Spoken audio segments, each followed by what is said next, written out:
Today I'm going to show you a continuation of a previous film with a Ken Awase, so with a book Ken Awase number 2, and I made a point about a few things on the first video, understanding when we can actually move and how to step offside without moving the body too much offline, giving an opportunity for Uke to try and get me. Now with the number 2, Ken Awase, it's Hidari Amni, left foot forward. Principle applies the same thing. When the Ken goes up, you don't want to be in a position of stepping already offline too much.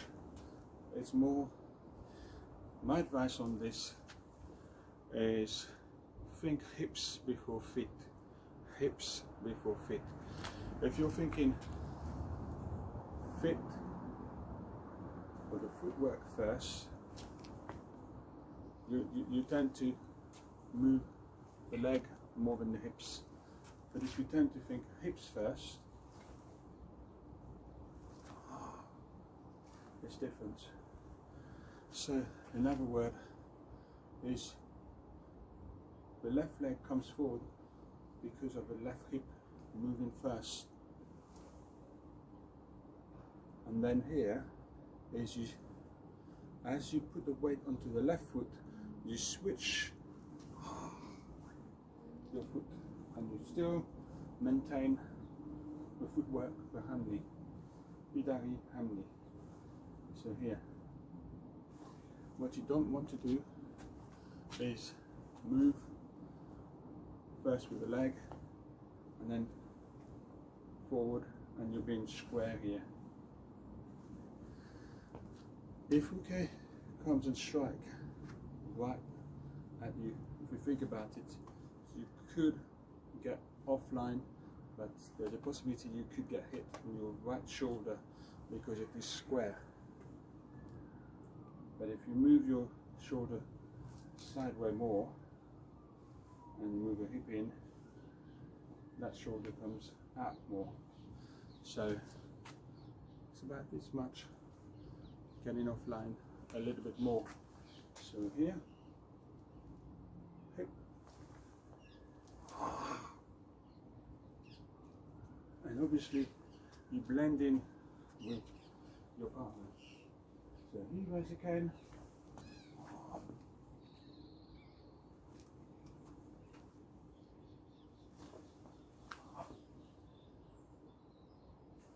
It's important to maintain the hand knee. So from here, this hand knee,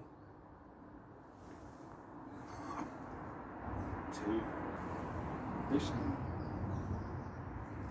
So okay, we'll strike and we'll miss slightly there.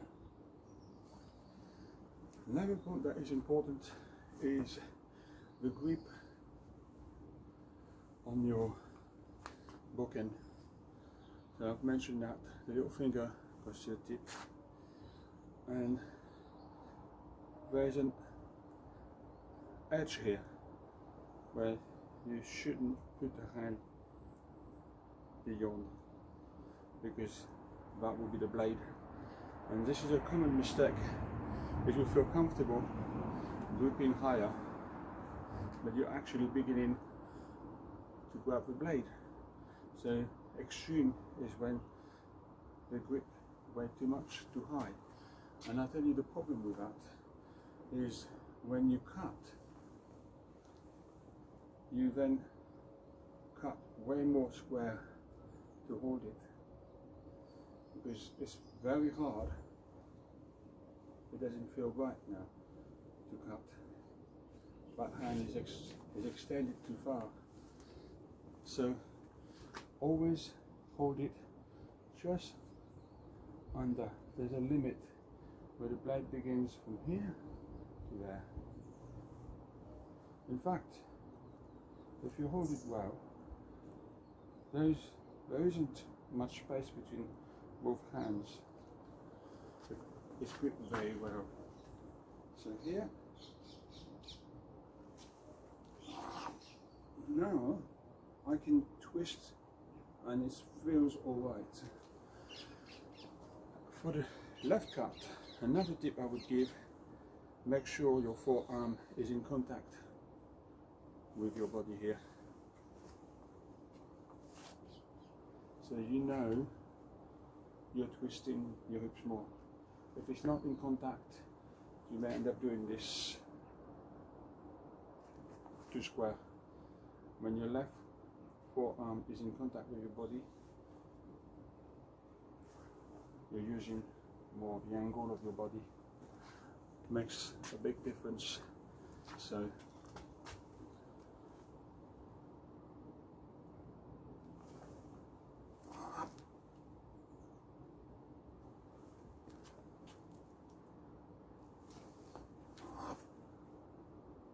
makes a big difference.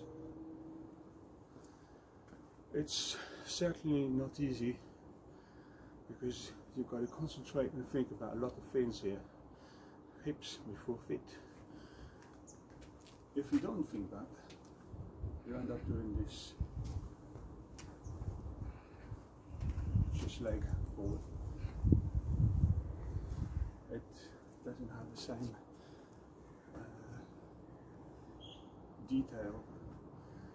Here it feels way better.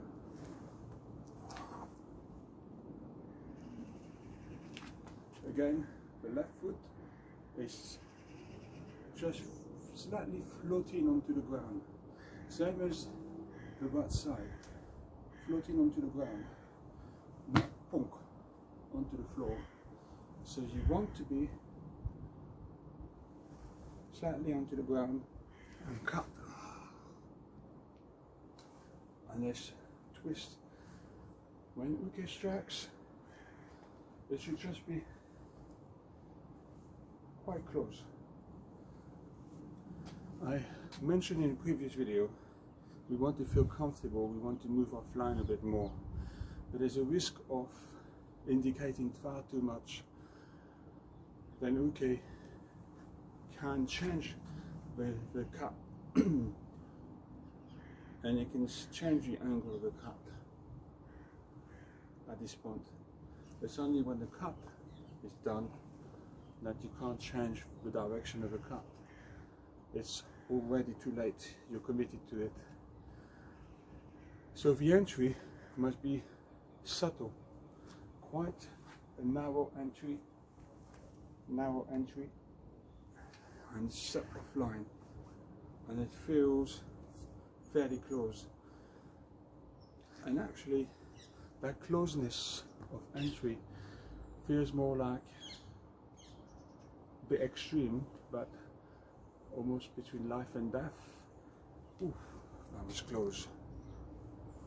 But it feels more connected, more effective, because you can have a chance and you just step right offline in a very small window of entry. And it's always like that. When you talk about Irimi, there's an entry, but not a big door wide open when you can step offline and be further aside.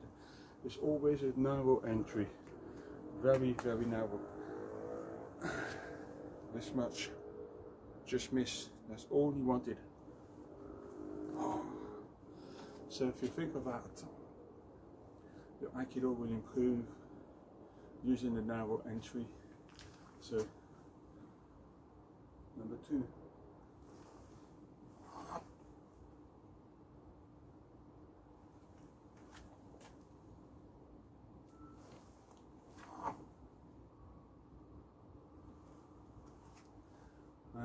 Hope you enjoyed the video and it's been informative. Always use your hips. Don't think legs and dead hips. Hips and feet. Hips and arms. Hips, think of it as a headquarter, a command for any move that you will be making. The hips are the first joints that move before you move any other joints. your leg become